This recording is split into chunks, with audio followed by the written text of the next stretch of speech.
Welcome to the Safety for Nonprofits webinar. We are recording this meeting. We do ask that if you have any questions to put them in the chat. We will have a question and answer session at the end, and I will let Dina take it from here. Great. Thanks, Amy. And good morning, everybody. I'm Dina Siegel. I'm the AIHA president, and I am thrilled to present our speakers for the joint ACGIH AIHA webinar today. I'm going to introduce the four speakers, but first I'm going to talk to you a little bit about what Safety for Nonprofit is about. And back in December of 2018, these four, I should say, sat around a kitchen table. Did you guys write on a napkin, or was it just a little more formal than that? Anyway, they came together with the goal of exploring if there was a need for pro bono OHS services for the nonprofit community in particular. So it came from looking at a pro bono support to a nonprofit furniture bank organization, and they realized that there definitely was a need for this type of service. So in 3 phases, they assessed the feasibility of having this organization, designing and building it, and then launching it and delivering it back in 2022. So I'm going to introduce to you also, and they'll get more into it, our 4 speakers. First one is Jack Geiser. Jack, I've known Jack since I was an undergrad at Colorado State University. And it's okay to say that because I know there's some other people on here with that kind of longevity. He is the founder and the president of Safety for Nonprofits. He is a certified industrial hygienist, retired. So he was a certified ACGIH from 1979 to 2022. He's worked for 49 years to enhance worker safety and health. He's been a key technical expert, a functional manager for environment, health, and safety, and loss prevention for many major companies in the vaccine, pharmaceutical, semiconductor, and computer manufacturing. So welcome to Jack. Our second speaker is Nancy Orr. She is an executive committee member for the Safety for Nonprofits. She has over 40 years of experience and has worked as a compliance officer for OSHA and as an industrial hygiene specialist for major insurance companies. She's held various EHS leadership roles with several multinational corporation building capabilities to identify, assess, and manage safety risk. Through her career, she's been providing services and guidance on occupational health and safety in numerous volunteer organizations. She has been a board member of the Northern New Jersey Council of the Girl Scouts, yay, Girl Scouts, and currently assists the materials for arts organization and the New York City Sanitation Department to divert disposed materials to be donated to artists and schools. I love it. She's passionate about helping our individuals.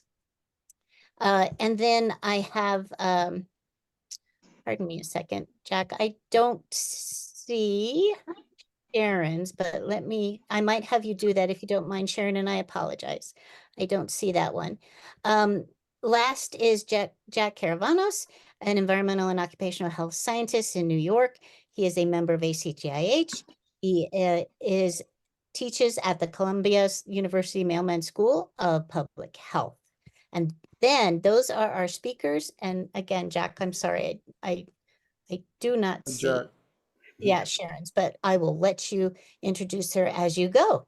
So one last word is everybody, I don't know if you know this, but this week is Volunteer Week, National Volunteer Week. So I would encourage all of our members, ACGIH and AIHA, to consider and explore this wonderful volunteer opportunity to give back. Thank you.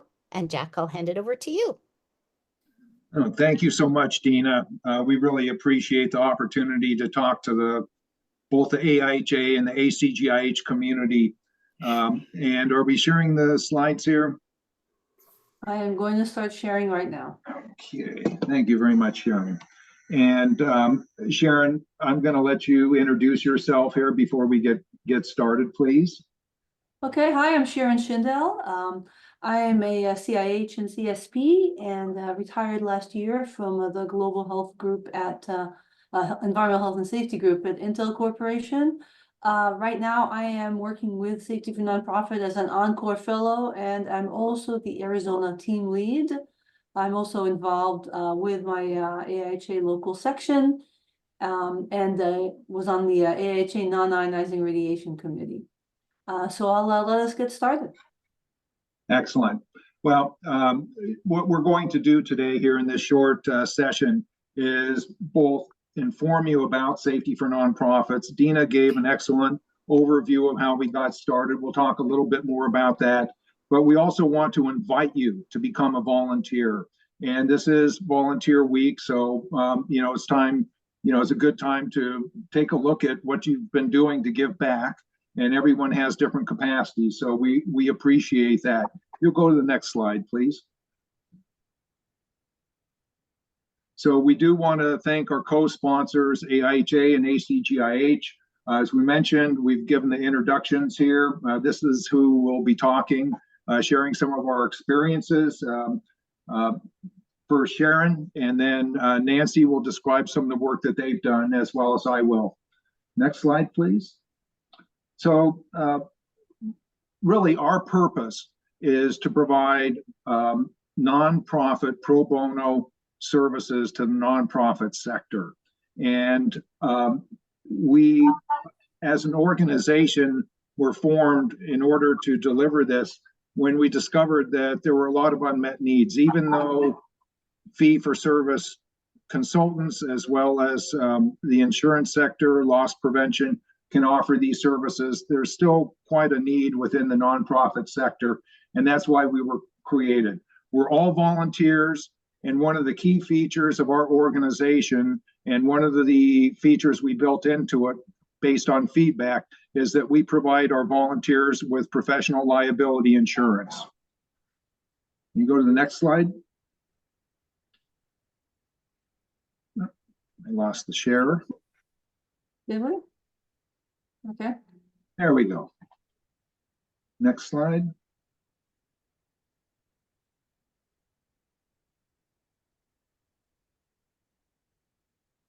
So the question would be, really for those in attendance, is if you have volunteered at a charity in your community, have you noticed something? Is there something that you thought could be improved at the nonprofit that you volunteered with? It could be a food pantry, it could be the Girl Scouts, it could be a community theater, etc. And really, the reason that we asked this is that Safety for Nonprofits was created to provide you with that framework so that you can give back to the community, give back to the charities that you care about and you have a passion about. So that's really what we're about. And if we'll go to the next slide. This is an example of some work that our Colorado team provided to a nonprofit. And this organization, we're going to see a video clip here in just a minute. This nonprofit collects surplus medical equipment and then distributes it to developing countries across the world.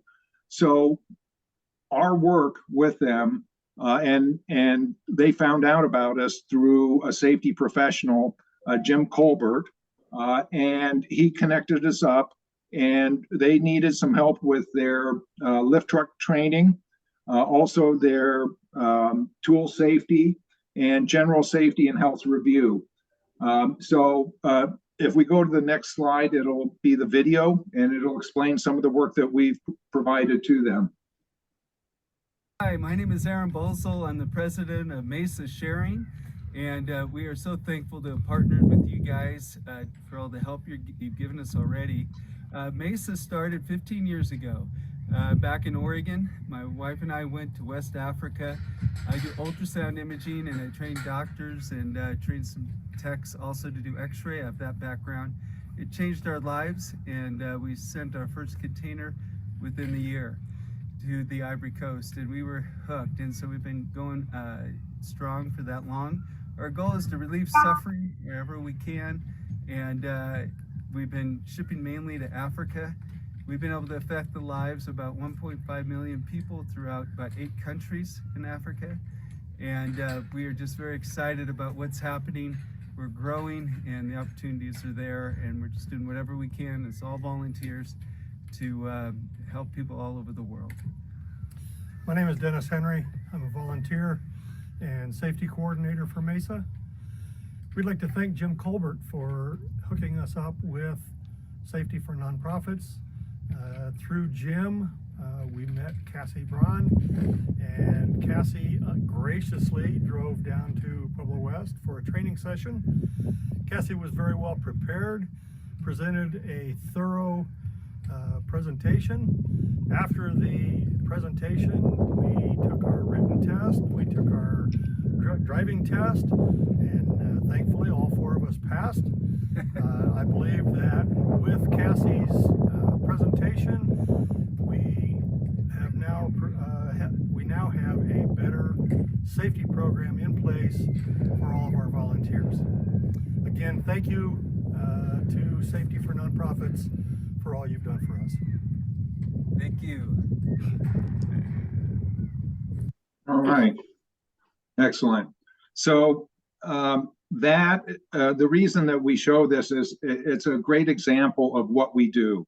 You know, this is what we do. We go out, put boots on the ground. We help nonprofits that have safety and health concerns, that want to be proactive.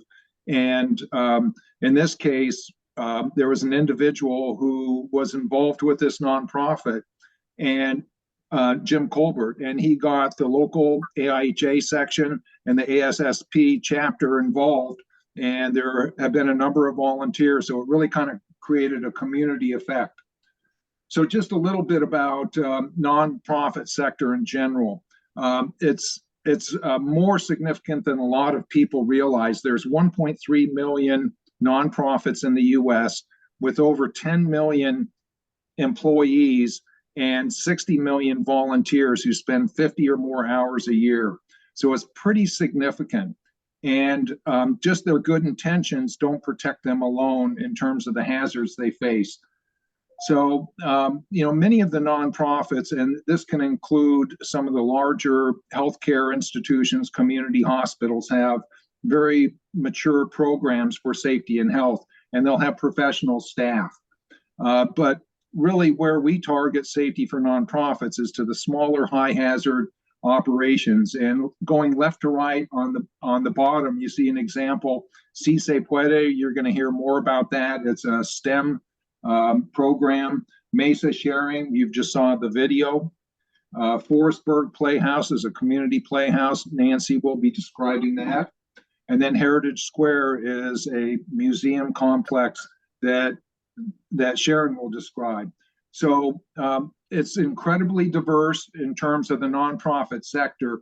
And many of you have been involved, whether it be with community food pantries, soup kitchens. You know, there is guidance from the CDC and other vetted sources in terms of how to support the health and safety of both people, say, in homeless shelters, but also the nonprofits that support these community needs.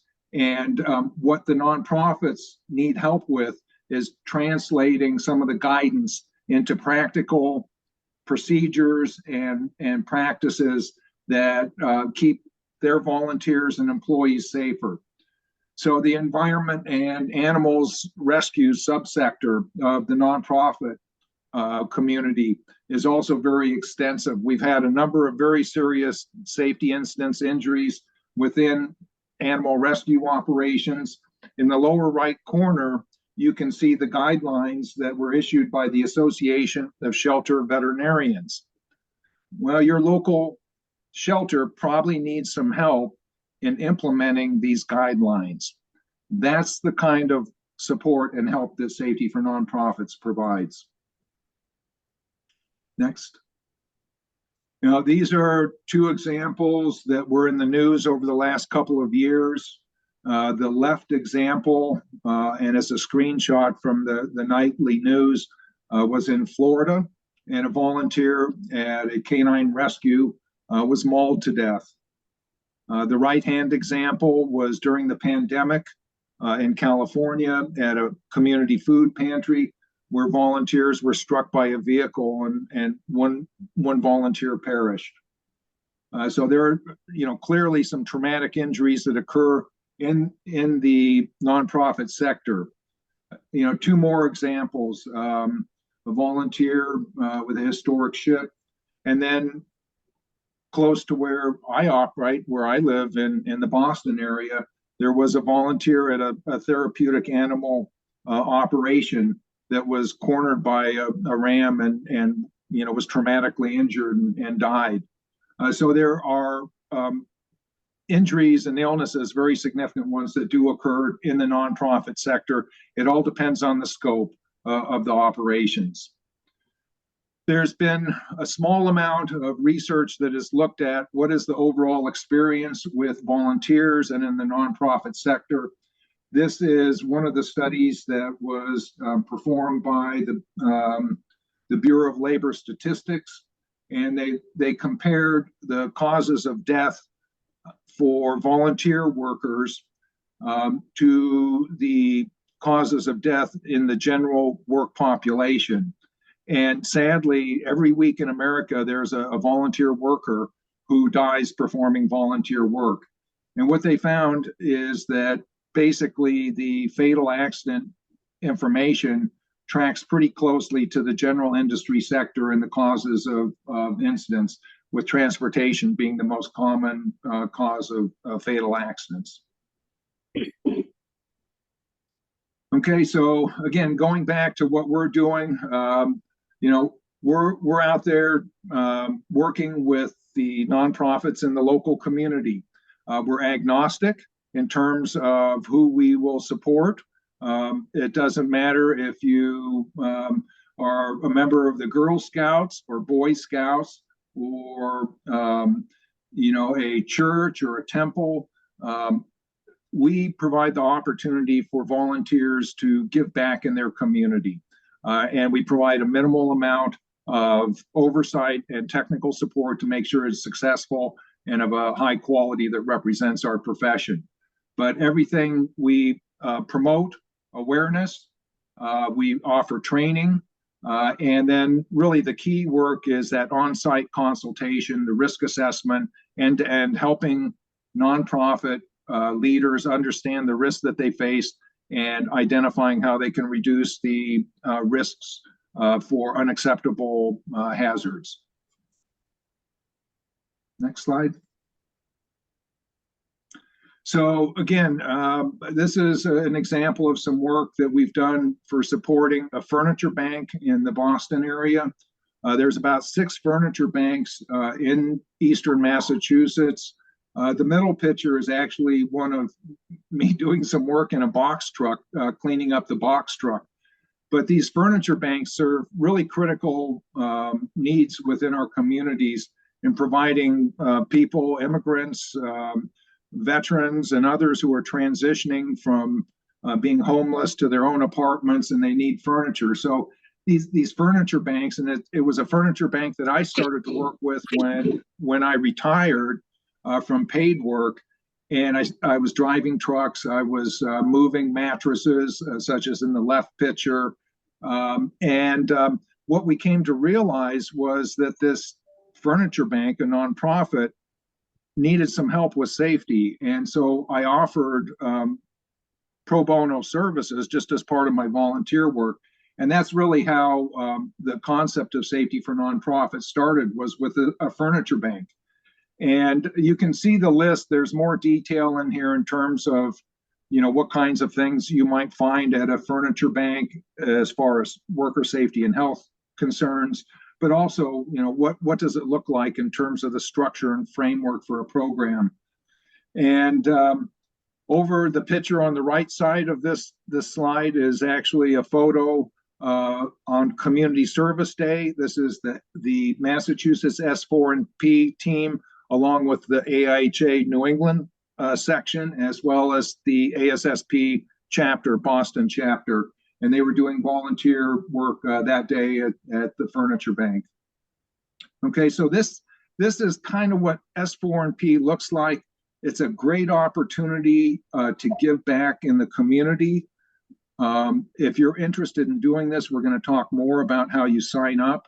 You can bring a buddy along. Maybe you're affiliated with an academic program, and the students may need a project similar to what Nancy will describe at University of Findlay. et cetera. There's a lot of opportunities. And what we're trying to do is enable our profession to give back in the community and raise the stature and make these nonprofits better. Okay, Sharon. Okay, so I'll talk for the next few slides. I got involved with Safety for Nonprofits through my local section at AIHA. One of our members was the president of our local section, as Carrie Gurman brought up the idea of us participating in that, and I got involved as a volunteer, and eventually ended up taking over as the Arizona team lead when Carrie moved to California. What we see here is one of our clients, CSIP Weather. They're kind of special because we were actually introduced to them by AIHA when AIHA had the conference last year here in Phoenix. This was the organization, a nonprofit organization they chose to partner with, and in fact, their leader was a keynote speaker at the conference. And we came to this organization to film a little video about volunteering and giving back. And while we were there, all of us noticed that there was some potential for Safety for Nonprofits involvement. And so a few months later, we came back as volunteers. This is a really great organization that does amazing work. In fact, they are, I think right now, this week, at the World Championship of Robotics. They make these really big robots that move very fast, and they have a large machine shop, which all of us know has interesting potential hazards. So we had 4 different volunteers come out and do a safety review of their operation, give them a risk rank report, which they are still working through, for continuous improvements. And the other thing that we were able to help them with is using one of our partners, which is Wombat Software. When you work for a large organization, you take for granted all these systems you have. You have a training tracking system, you have a document sharing system, you have software where you can see what time people are available. Well, when you work for a small nonprofit, you don't have that. And so one of the things that Wombat lets people do is to document their safety requirements for their volunteers and students and track safety trainings, just like large organizations can. So we're bringing various capabilities to these organizations, even beyond just the occupational health and safety consulting that we provide. The next client I want to talk about is Heritage Square Park. It's a very large venue in downtown Phoenix. It has a museum in it. It has a lot of spaces where they have big festivals and events, and they rent it out for weddings, and they have restaurants. And we started our work with them back in 2022, focusing on a slip, fall, and trip assessment. We looked at their entire area, and I'll show you some tools we use later to look at the risks of the public and their volunteers while being there. We provided them a written report that ended up being used to justify millions of dollars of repairs to their areas. And then in 2023, we were able to come back and provide safety and health training for employees focusing on incident reporting and fall prevention. And again, I think this is where it's really interesting.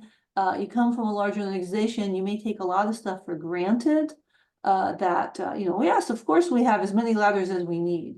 Well, with a smaller nonprofit, maybe they're storing all those ladders in one spot. And then of course, we know that means people won't necessarily bring those out, or they may not have thought about having a hazard communication system.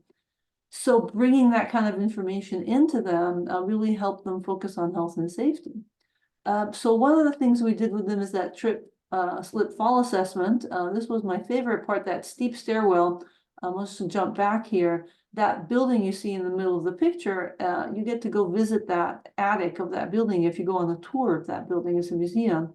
And you actually go up all the way to the attic, and it's a pretty steep stairwell. So we've really looked at those things and we're able to then prioritize them. So one of the tools we did is an example of the report we provided with really detailed information about where we found the hazard, and then we used risk ranking, this kind of professional tool that we all use, looking at the severity and the likelihood and frequency to give them a risk score so they knew what to prioritize.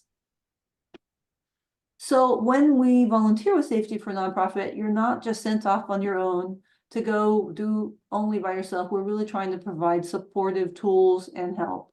One example of those is we have a go, no-go matrix, which helps us evaluate whether we're the appropriate people to support this client. Do we have the resources? Is the client ready?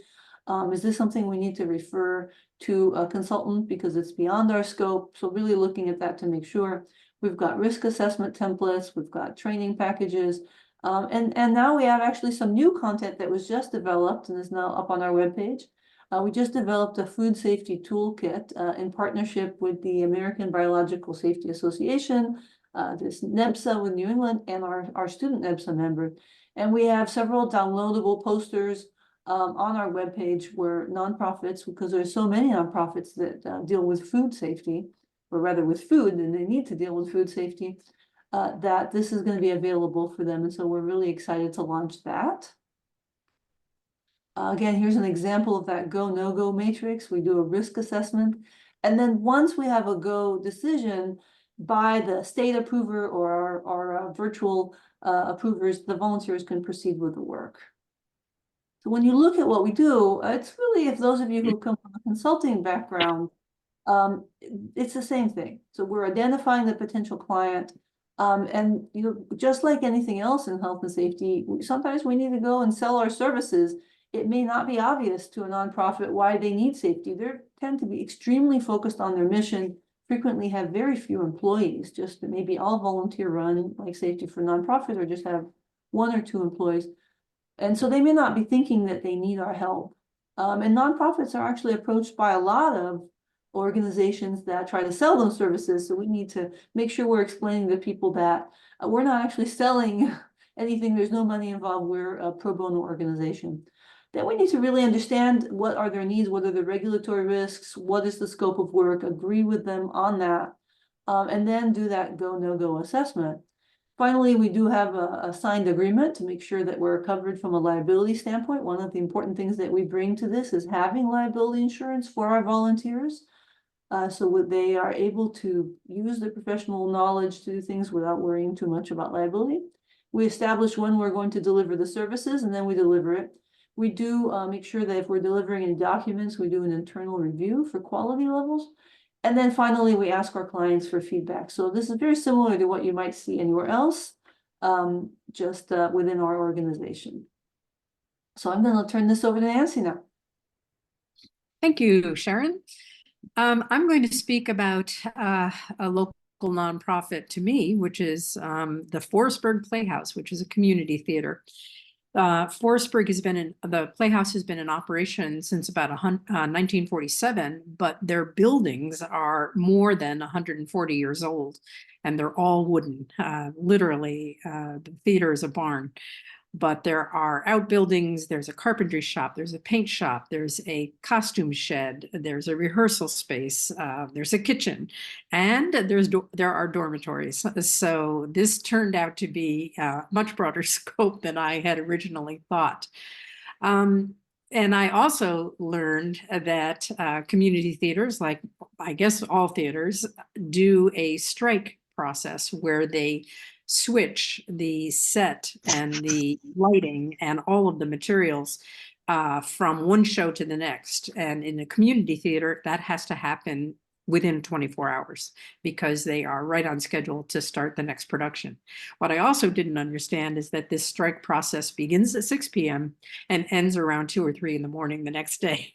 If I'd known that, I might have gotten a better night's sleep the night before. But it was fascinating because it was all about situational awareness.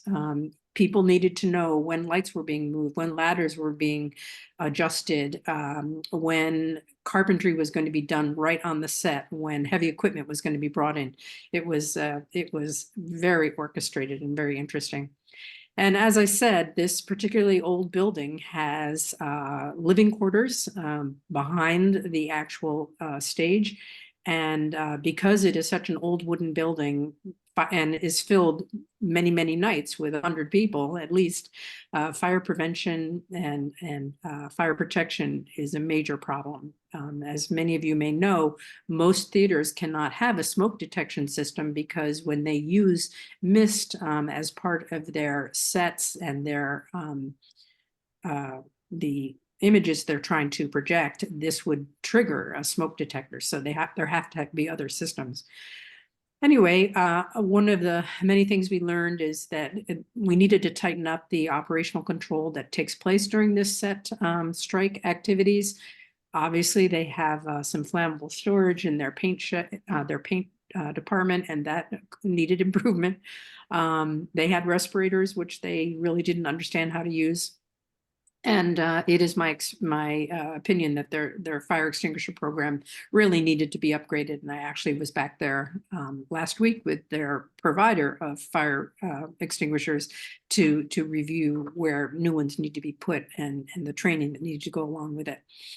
Also, they don't have a lot of parking, and unfortunately, there's no space for an emergency vehicle to be in the event that something would happen that required either a fire truck or an ambulance. So we have to do some work in the parking lot as well.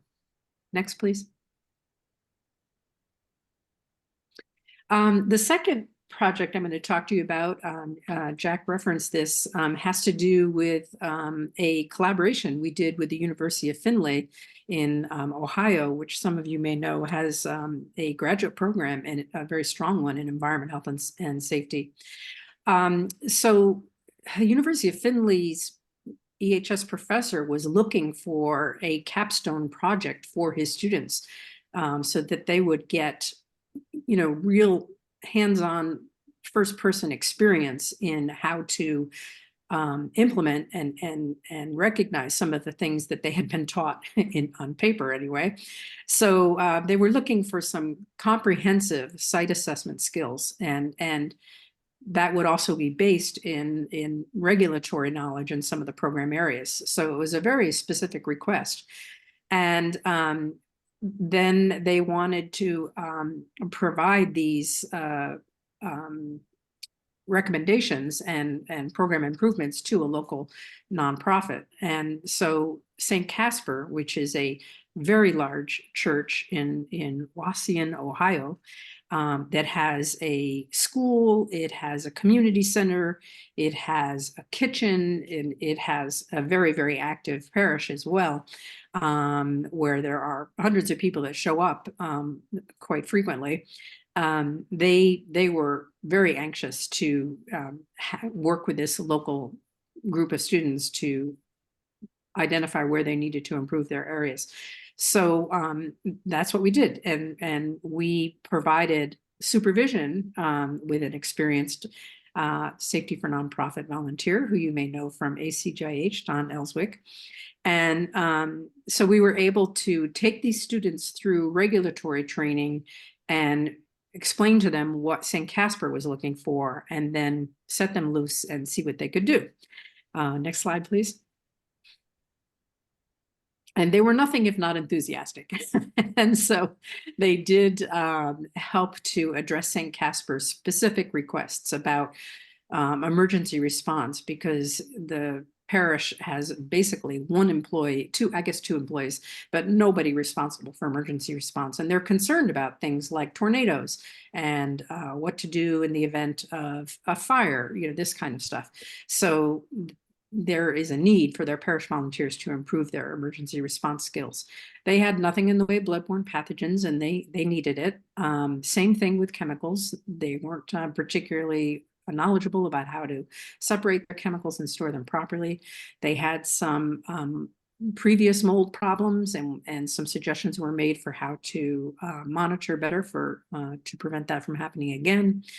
Just like happened at the Heritage Square, they had some uneven walking surfaces outside, so those were identified, and the church is going to take those on. And as I said, they are concerned about shelter in place because of the terrific weather events that can occur in that area. So we are meeting with the students actually Thursday to go through their draft recommendations and kind of tighten them up a little bit.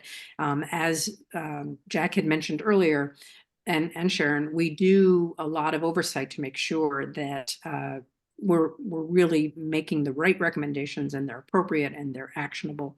And especially when you're talking about students, you want to be sure that they've hit the mark there. Next, please. So these are two examples, as I said, of projects I've been involved in, just like Sharon has been. But I just wanted to highlight that we have volunteers all over the place, and even outside the U.S. And we're excited about that. We have 4 very strong local, I guess you'd call them chapters or sections or groups that are working, and that's Arizona, Colorado, Ohio, and Massachusetts. So that's where a lot of the work has been done to date. But individuals in any one of these other locations or more could obviously pick up the banner because of all these processes and tools and mechanisms that we've been describing so far. Next, please. So what we have done to date in the last couple of years, which are the last couple of years that we've really been able to deliver services compared to the 2 previous years where we were developing our systems and our mechanisms, as has been mentioned, is that we've been reaching out and collaborating with a lot of other professional organizations, BCSP. We have an upcoming seminar with ASSP. Obviously AIHA, ACGIH, the Biosafety Organization, and all of these folks have been interested and helpful and supportive, and we're continuing to reach out. We also have found that there are a lot of nonprofit organizations, like aggregating organizations in different states. And so we have been working with them to see how we can insert our activities and our services into and make them available to their members. As has been mentioned, lots of different specific client support, the work that Jack did at the Furniture Bank, the work that Sharon did at the museums. And as we said, we've had clients that are theaters, shelters, the STEM Center, and the medical equipment distributor to the third world countries, developing world countries. And here's some of the other partnerships that we've mentioned. Wombat Safety has been wonderful in terms of responding to our needs and developing tools that are perfect for nonprofits that are, as has already been mentioned, kind of small and don't have a lot of procedures in place. And Yellowbird, for those of you who may not know, is a group that kind of collects consultants as a kind of clearinghouse for people who are interested in paid EHS services, but they also have taken us on in the event that there is a nonprofit that can't afford to pay, and Yellowbird would hook them up with us. As has already been mentioned, we do have these onboarding processes that kind of simplify and take the paperwork load off of our volunteers because we've already established them. Next. But going forward in 2024, it's pretty simple. We want to continue to deliver our services to nonprofits. We want to continue to develop our volunteers and to help them understand how to use our tools to deliver services. We're going to continue to develop our partnerships and work with existing clients. And as I said, I was back at the Playhouse last Thursday, and I told the director, hey, if you know anybody else, and he said, oh, I know other people. So that's really how a lot of this works, like it does with consulting. If you have one successful engagement, you're likely to get the next one. So that's how we're trying to build it up. And finally, like any nonprofit, we have to raise funds to continue to operate and to sustain our organization. As has been mentioned, our professional liability insurance that we offer free to our volunteers is something that we have to raise money for. So that's what we do. And that's an ongoing process. Next. Just to let you know, it may have started around a kitchen table, but it does have more structure than that now. There is a board of directors and an executive committee, and we have terrifically talented people in all of these areas who are helping us be a little bit more than just a bunch of people sitting around a kitchen table. So we have loss control folks who have helped us develop a risk management plan. We have been bolstering our volunteer management system, has been mentioned. We continue to try to identify more internship possibilities with students. And then there's just the whole operations part of it. And that's really maturing nicely. And we have, thank goodness for Sharon, we have really upped our communication program. Got a nifty little LinkedIn page now. Our webpage is looking pretty good. So those are just ways in which we try to stay present and stay current and keep everybody informed. Next, please. So, as I mentioned before with University of Findlay, it's really been interesting how we can collaborate with programs and get students involved in S4NP. It's just such a natural fit. And if you have the right professor or the right advisor that is open to this idea, it really seems to work well. And we're pretty excited about how well that went with the University of Findlay. So we've also had individual internships of a couple of graduate students over the last 2 years. And that's also been really helpful to us. They're not paid like so many internships, but it's also not overly burdensome. So it's been a pretty good arrangement.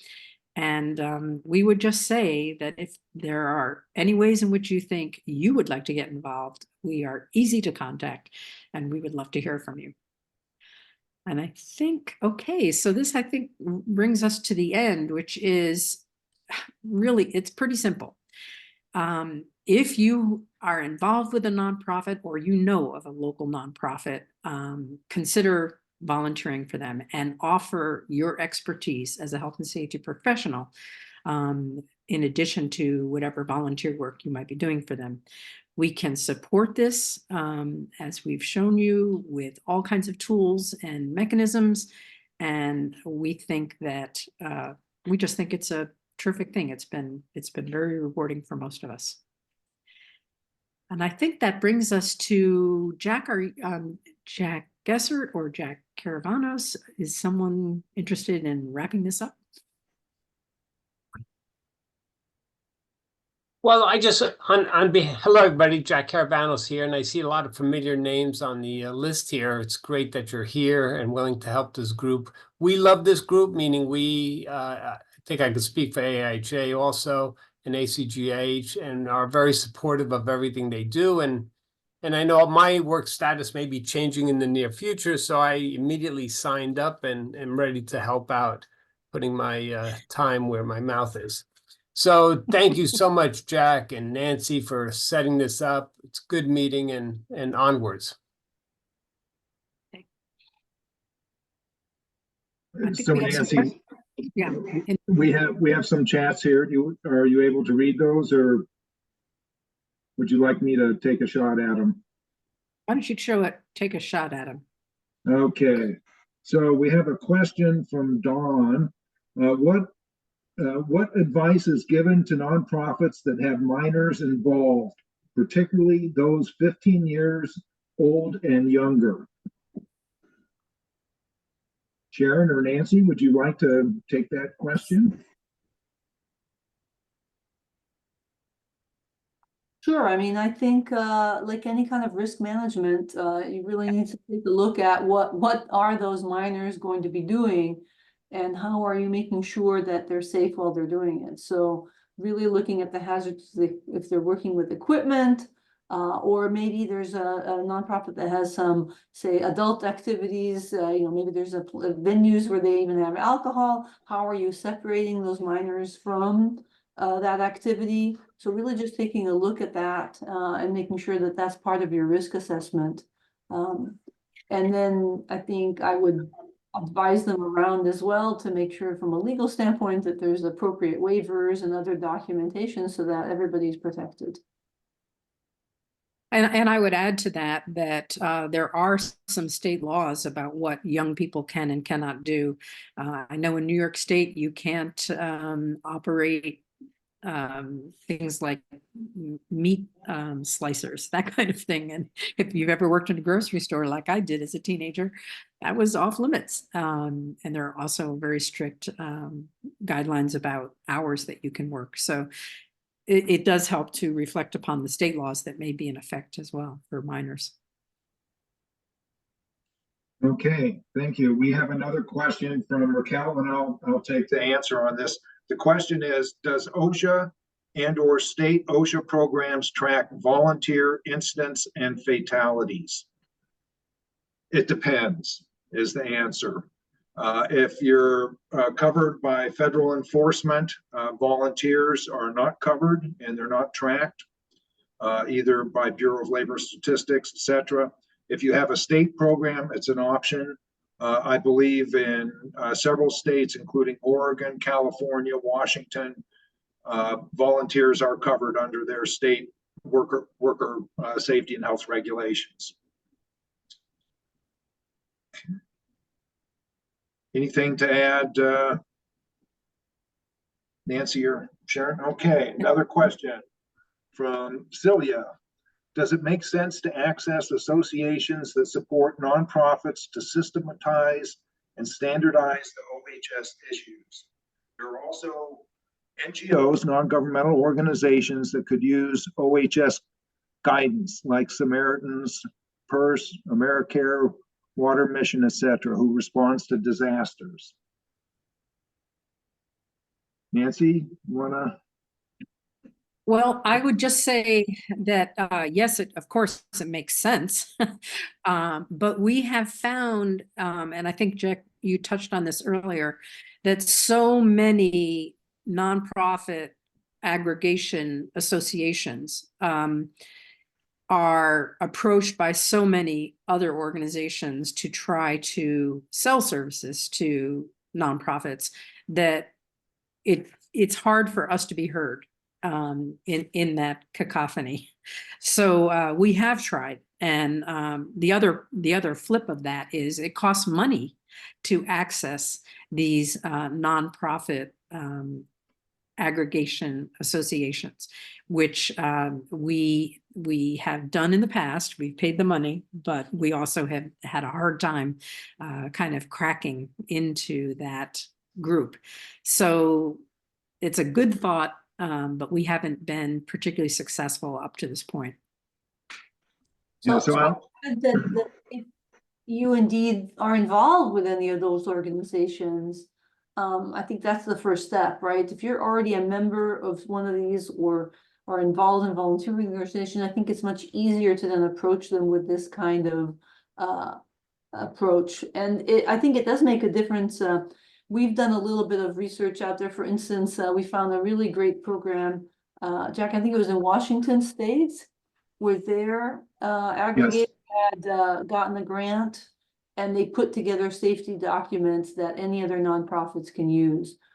Here in Arizona, we've worked and we've given our local aggregator, which is called Arizona Impact for Good, we've recorded a training program for them. So I think it's just something to try, especially if you're already involved with them, and register at our website as a volunteer, and we can talk all about it. Yeah, I'll just add to what Sharon and Nancy said, in that there are some large organizations, nonprofits such as Habitat for Humanity, Boys and Girls Club, etc., and they have local affiliates. We're eager to, now that we're scaling safety for nonprofits to a national level, and we have volunteers in many of the states, and we're also partnering with esteemed organizations like AIHA and ACGIH. We now have the scale that we can approach a national council of nonprofits or a Habitat for Humanity and offer our help and be able to actually supply it. So we're at a point now where we're able to start to step out and connect with those aggregator organizations. Okay. Yeah, I'm seeing here a little bit in the chat about child labor laws. In fact, here they're mentioning cardboard balers. I know powered industrial lift equipment with the furniture bank, with the powered equipment, the scissor lift, as well as the dock leveler. We restrict the use of that equipment to just certain people who have been trained and authorized to use that equipment. So, yeah, the whole area of child labor is an important one with volunteers you shouldn't forget. I know the furniture bank I volunteer at has workers from age 14 to 94.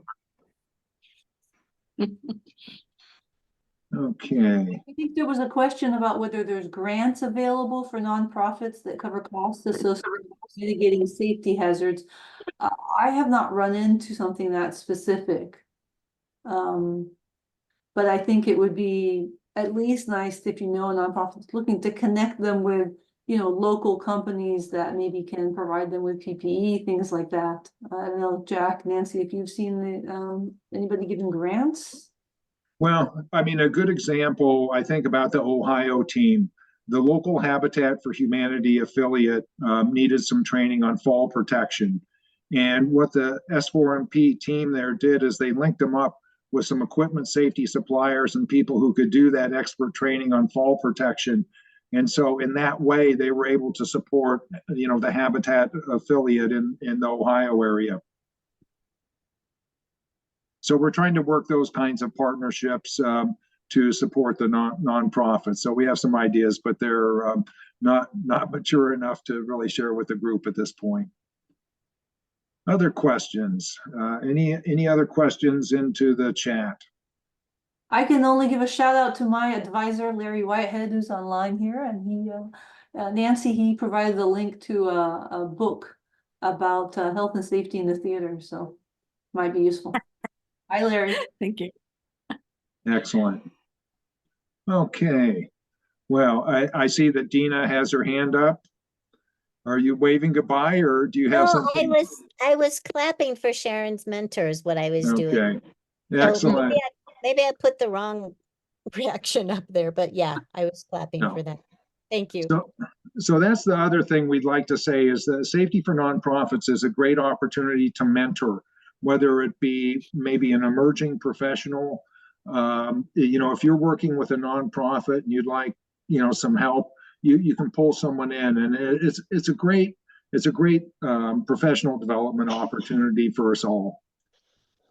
Yeah, and I think I can add to that you might be hesitant to volunteer because you maybe feel that you have, say, a certain skill set and it's not broad enough to support a nonprofit that maybe has a bunch of different things that might be hazardous, but you might not be alone. So not only we have local volunteers, but we've got a wide network of, as Nancy showed in her slide, of volunteers in other locations that we can pull on. And in fact, we have a client that just signed up with us here. They are looking for remote support. And so I ended up putting out a call to all our volunteers and got 8 people with expertise in this specific area. And so, you might support the HAZCOM information, and then, if fall protection is not your thing, we can find a volunteer that's their expertise. So especially if you're in one of those states that is currently gray on our map, we're looking for you. We'd like to see that map go completely green. Okay.